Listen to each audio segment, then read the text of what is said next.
2023년이 시작했습니다. 하나님의 은혜와 축복이 여러분들과 함께 하시길 축원합니다. 그런데 달력을 새로 걸고 1월 1일 시작될 때마다 느끼는 건데, 때로는 그냥 다 원점으로 돌아간 느낌이 들 때가 있어요. 마치 데자뷰처럼 그냥 언젠가 했던 결심 반복하고 언젠가 했던 다짐을 다시 내뱉는 것 같은 그런 느낌 말입니다. 저는 우리가 혹시 반복되는 흐름 속에 있는 건 아닌지, 아니면 무엇인가 한참 이렇게 올라가다가 미끄러져서 다시 제자리로 내려온 건 아닌지 이렇게 고민하면서 약간 무거운 마음으로 오늘 말씀을 준비했습니다. 새해를 시작하면서 축복의 말씀을 전해드릴 수도 있겠지만, 왠지 우리의 자리를 보거나 우리의 마음 상태를 봤을 때 우리가 언제 그 과거의 그때의 모습으로 돌아간 건 아닌가 하는 그런 생각이 들었기 때문입니다. 오늘 본문 요한복음 21장은 예수님의 제자들, 특히 베드로가 갈릴리에서 예수님을 만나는 장면을 보여줍니다. 밤새 고기를 잡으려 했는데 아무것도 못 잡은 베드로. 그런데 예수님이 그들에게 오셔서 그물을 오른쪽에 던지라 말씀하시고, 그래서 순종했더니 많은 물고기가 잡혔습니다. 그런데 왠지 이 부분이 어디서 많이 본 것 같은 느낌이 듭니다. 전에 있었던 일 같다는 거죠. 예전에 있었던 일의 반복처럼 보여지는 거예요. 그것은 이전 갈릴리 바다에서 밤새 고기를 잡으려 했으나 아무것도 잡지 못했던 그 새벽을 맞았을 때 주님이 배에 오르셔서 깊은 데 그물을 던지라 하셨던 그때와 너무나도 비슷하기 때문입니다. 아마도 그때가 오늘 본문의 시간보다 한 3년 전인 것 같습니다. 그날도 오늘처럼 베드로와 갈릴리에 사는 여러 친구들은 고기를 잡기 위해 밤새 그물을 던졌지만 아무 소득이 없이 허탕을 쳤습니다. 그리고 아침에 갈릴리 호숫가에 배를 대고 그물을 씻고 있었습니다. 그때 예수님이 그렇게 밤새 허탕을 친 베드로의 배에 오르셨고 자신에게 몰려온 사람들을 향해 하나님 나라를 가르치셨습니다. 그리고 베드로에게 이렇게 말씀하십니다. 깊은 데에 가서 그물을 내려 고기를 잡으라. 베드로는 그때 예수님께 이렇게 대답을 했습니다. 선생님, 우리들이 밤이 새도록 수고하였을 때 잡은 것이 없지만은 말씀에 의지하여 내가 그물을 내리리이다. 우리는 그 일의 결과를 잘 알고 있습니다. 배에 그물이 찢어질 정도로 많은 물고기가 잡혔고 밤새 같이 물고기를 잡으려 했지만 하나도 못 잡았던 다른 사람들의 배까지 와서 고기를 잡아 올리니 2배의 고기가 가득 찼다고 성경이 말씀해 줍니다.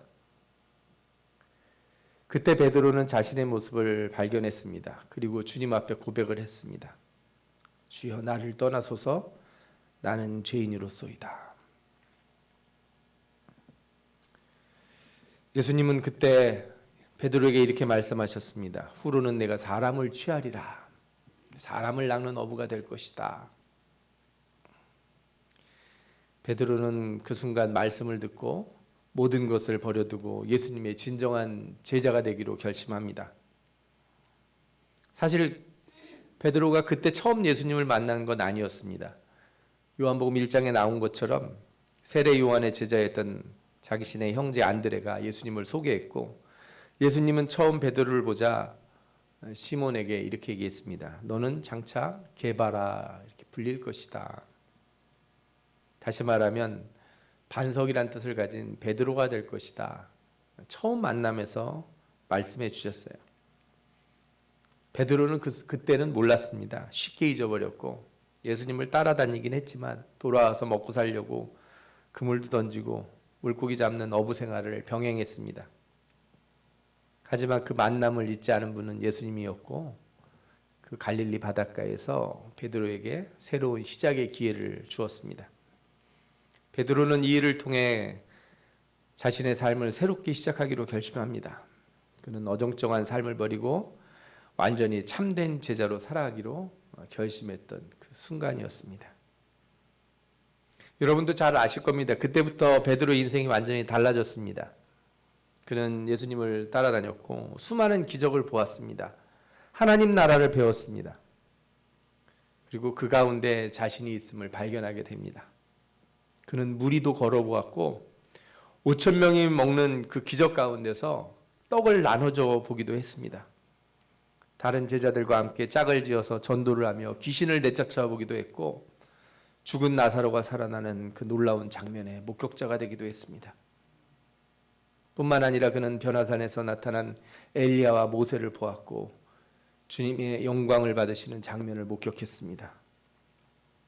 그렇게 그의 인생은 완전히 달라져서 절대로 과거로 돌아가지 않을 것 같았습니다.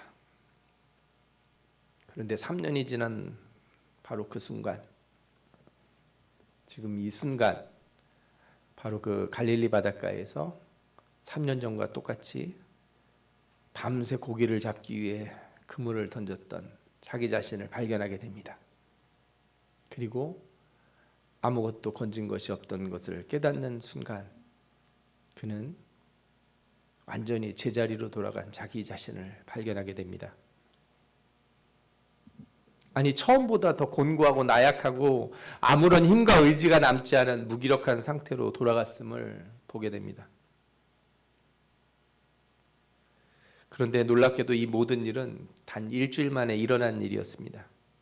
지난 3년간의 그의 결심과 모든 영광과 기적의 경험들, 하나님 나라에 대한 소망이 단 며칠 동안 완전히 무너져 내렸고 그는 시작 전보다 더 낮은 자리로 내려앉아 버렸습니다. 그것은 예수님이 영광의 자리에 앉지 못했기 때문도 아니고 주님이 좌우의 옆자리를 야고보와 요한한테 주었기 때문도 아닙니다. 베드로는 예수님이 고난 받으실 걸 알고 있었습니다. 그렇다고 그는 자신이 겟세마네 동산에서 예수님이 로마 병사들에게 잡혔을 때 그것을 막지 못했다고 한탄하기 때문도 아니었습니다. 그는 칼을 들고 끝까지 저항한 가장 충성된 제자였습니다. 오히려 다른 제자들처럼 도망치지 않았습니다. 예수님이 대제사장 집에 끌려가 신문을 당하는 자리까지 베드로는 죽음을 각오하고 따라갔고 그 자리를 목격했습니다. 그런데 베드로의 그 모든 신앙을 원점으로 되돌린 사건은 아주 사소한 질문에서 시작됐습니다. 우리는 그 일이 뭔지 잘 알고 있습니다.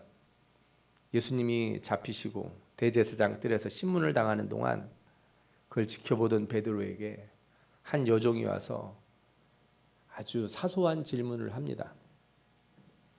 요한복음 18장 17절에 이렇게 나옵니다. 너도 이 사람의 제자 중 하나가 아니냐?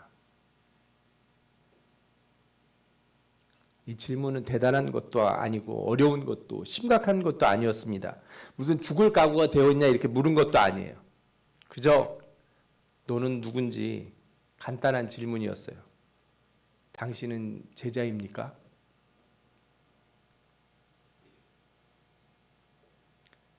베드로는 예수님의 제자가 아닙니까?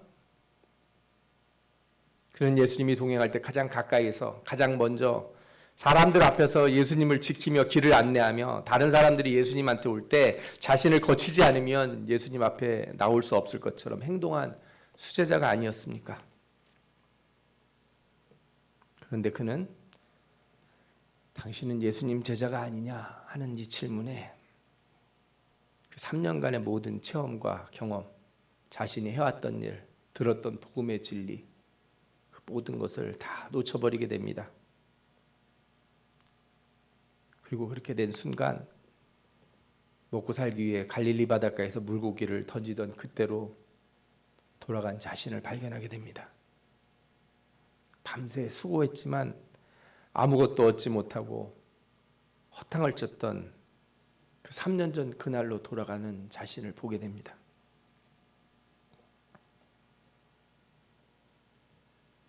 그 작은 질문 하나에 그동안 제자로 살아왔던 모든 순간이 사라지고 그는 원점으로, 아니 그보다 더 못한 순간으로 돌아가게 된 겁니다. 그 이유가 무엇입니까?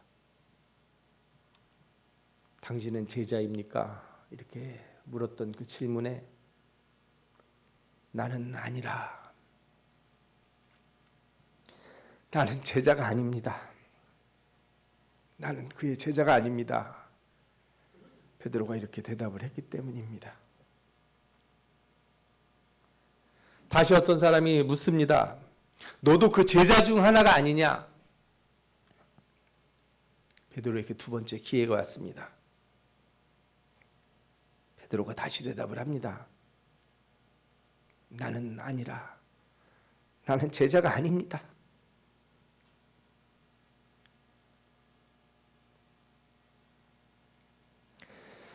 그 말에 다른 사람이 다시 물어봅니다. 아니다. 나는 네가 예수님과 그 겟세마네 동산에서 있었던 걸 보았다. 네가 칼을 들고 그를 지키려 하지 않았냐? 난 네가 제자인 걸 알고 있다. 다른 사람들이 나보고 제자라고 하는데 베드로는 이렇게 대답을 했습니다. 아니다. 나는 그런 사람이 아니다. 나는 예수를 지키려 한 적도 없고 하나님 나라의 복음을 들은 적도 없다. 나는 내가 하는 말이 무엇인지 알지 못하노라. 그리고 닭울음 소리가 들렸습니다. 지난 3년간의 놀라운 경험과 말씀의 은혜와 하나님 나라에 대한 소망을 한순간에 다 내어버렸던, 그리고 다시 원점으로 돌아가 버렸던 그 순간, 그 모든 일이 시작됐던 질문이 무엇입니까? 당신은 제자입니까?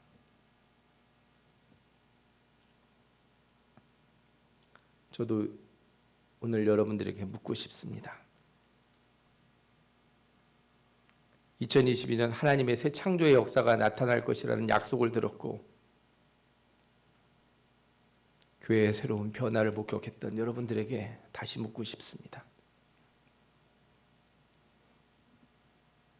새로운 목회자가 세워지고 무엇인가 다시금 변화가 일어나려고 했던 그 순간, 준비하고 애써왔던 한 해를 뒤로 한 이 시점에 여러분들에게 묻고 싶습니다.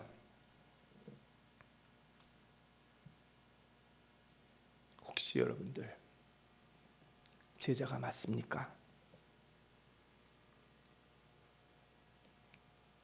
오늘 여러분들의 기분이 어떠신가요? 새로운 한 해를 맞는 감격과 소망이 넘치신가요? 아니면 해마다 반복하는 그저 그런 송구영신 예배, 다시 원점으로 데려온 것 같고 내 신앙이 성장하지 못하고 옛날 그 순간으로 되돌아갔던 것 같은 그런 마음이 드십니까? 그렇다면 다시 질문하겠습니다. 여러분은 정말 예수님의 제자입니까? 쉽게 질문할까요? 당신은 정말 목사입니까? 당신은 정말 권사입니까? 당신은 정말 집사입니까? 정말 성도입니까? 세상이 나에게 그렇게 물었을 때 여러분들은 뭐라고 대답하셨습니까? 세상 사람들이 내가 보니 당신은 그 예수와 함께 있었던 사람이다. 내가 보니 당신은 분명 예수님의 제자가 맞다. 그렇게까지 이야기해 줬는데 아니다. 나는 예수를 모른다. 나는 제자가 아니다. 혹시 그렇게 대답하지 않았습니까? 하나님의 나라의 증인이 되고 서로 사랑하고 이 주님의 몸된 교회를 위해 헌신하겠다고 고백했던 그 사람들, 여러분들이 맞습니까? 내 생명 다해서 주님 사랑하고 섬기겠다고 다짐했던, 그렇게 머리 숙여서 안수받고 직분자가 되었던 여러분들이 맞습니까? 나는 죽고 예수 그리스도만이 내 안에 살고 다시는 세상에 어떤 것을 쫓는 자가 아니라 참된 복음의 증인으로 살겠다고 맹세한 그 사람들이 맞습니까?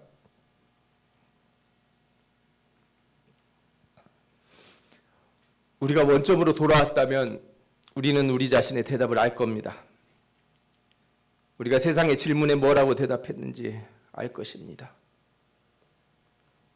우리를 모든 소망과 기쁨에서 끌어내려서 좌절과 허망함과 이 원점으로 되돌아보렸던 그 대답을 우리는 알고 있을 겁니다. 그래서 이 새롭게 시작하는 한 해가 그저 그런 기분이며 예전과 별 다를 것 같지 않고 뻔한 반복이라고 느끼고 있다면 여러분들이 하셨던 그 대답을 생각해 보십시오.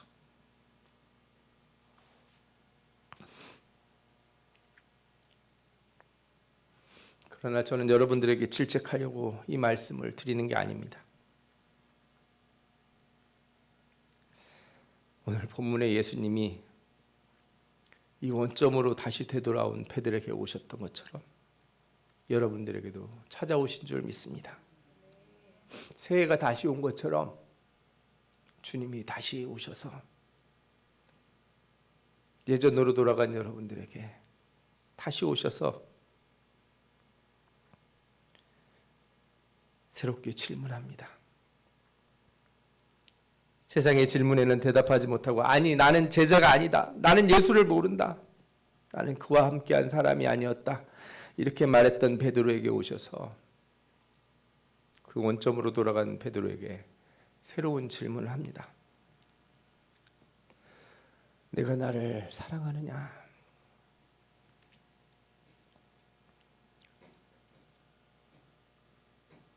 새롭게 시작하는 자들에게 주시는 주님의 질문입니다.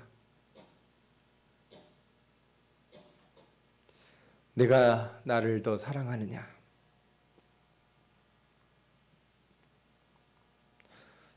저는 2023년 새해 여러분들에게 이 질문을 드리고 싶습니다.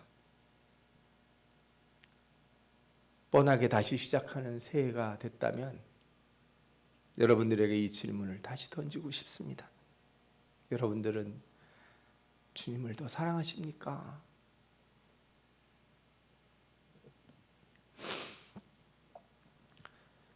이 질문이 베드로를 변화시켰습니다. 그는 다시 시작했습니다. 그는 사람들과 같이 모여 기도하고 성령의 충만함을 받았고 진정한 제자의 삶을 삽니다. 그는 다시 대제사장 뜰에 갔습니다. 예수 그리스도의 제자임을 부정하고 예수님과 함께 있었던 것을 부인했던 그 모든 사람들 앞에서 예수 그리스도를 증거합니다. 그는 매를 맞아도 주님을 증거했고 옥에 갇혀도 주님을 찬양했습니다. 그는 절대로 다시 원점으로 돌아가지 않았습니다. 그는 세상을 향해 나가 복음의 사역자, 주님의 제자의 삶을 살았고 십자가에 거꾸로 매달려 죽을 때까지 이 주님의 질문을 잊지 않았습니다. 그가 마지막 순간까지 간직한 질문, 내가 나를 더 사랑하느냐? 그는 자신의 대답을 기억합니다. 주님 그러합니다. 내가 주님을 사랑하는 줄 주님께서 아십니다. 여러분, 다시 원점으로 돌아온 우리에게 오늘 주님이 묻습니다. 제자로 살겠다고 그렇게 결심했다가 다시 먹고 사는 문제로 돌아간 우리에게, 다시 세상의 염려로 돌아간 우리들에게, 하나님의 나라와 그의 의를 구하지 못하고 무엇을 먹을까 무엇을 입을까 세상 걱정하며 살았던 우리에게 주님이 다시 오셔서 새롭게 질문합니다. 다시는 과거로 돌아가지 않으리라 맹세했던 그 삶으로 돌아가 버린 우리들에게 주님이 오셔서 오늘 1월 1일 첫날 다시 묻습니다. 네가 나를 더 사랑하느냐?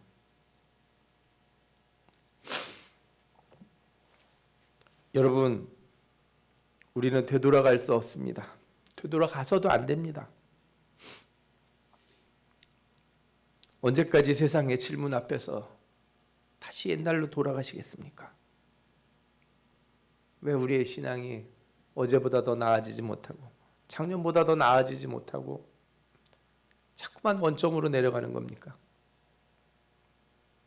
이제 주님의 질문 앞에서 새롭게 일어서시기를 바랍니다. 주님을 더 사랑한다는 고백으로 이제 일어서시기 바랍니다. 다시 한번 제자의 삶을 살기 바랍니다. 주님을 사랑한다고 고백하는 자들에게 주님이 새로운 소망과 사명을 주시는 줄 믿습니다. 오늘 말씀합니다. 내 양을 먹이라. 제자로 다시 일어서고자 한 자들에게 이제 뭐라고 말씀하십니까? 이제 네가 제자가 되었으니 다른 제자들을 일으키고 세워주라. 그렇습니다. 이제 우리는 제자가 되어야 되고 제자를 길러내야 됩니다. 가정에서 자녀들을 주님의 백성으로 길러내야 되고 다음 세대를 키워내야 됩니다. 나보다 연약한 성도들을 위해 기도하고 그들을 위로하며 주님의 사랑을 전해야 될 줄 믿습니다. 주님의 질문 앞에서 내가 주님을 사랑하는 줄 주님이 아십니다. 대답하는 그 여러분들의 그 마음 가운데 다시 제자로 세우시는 하나님의 능력이 임하시기를 축원합니다. 올 한 해 우리 교회의 목표가 무엇입니까? 다시 제자가 되어서 제자를 길러내는 사람들이 되시기 바랍니다.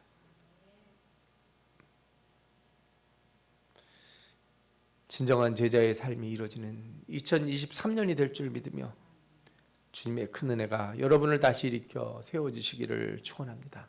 아멘. 이 시간 같이 기도하겠습니다. 주님, 저는 정말 주님의 제자입니까? 저는 주님을 더 사랑합니까?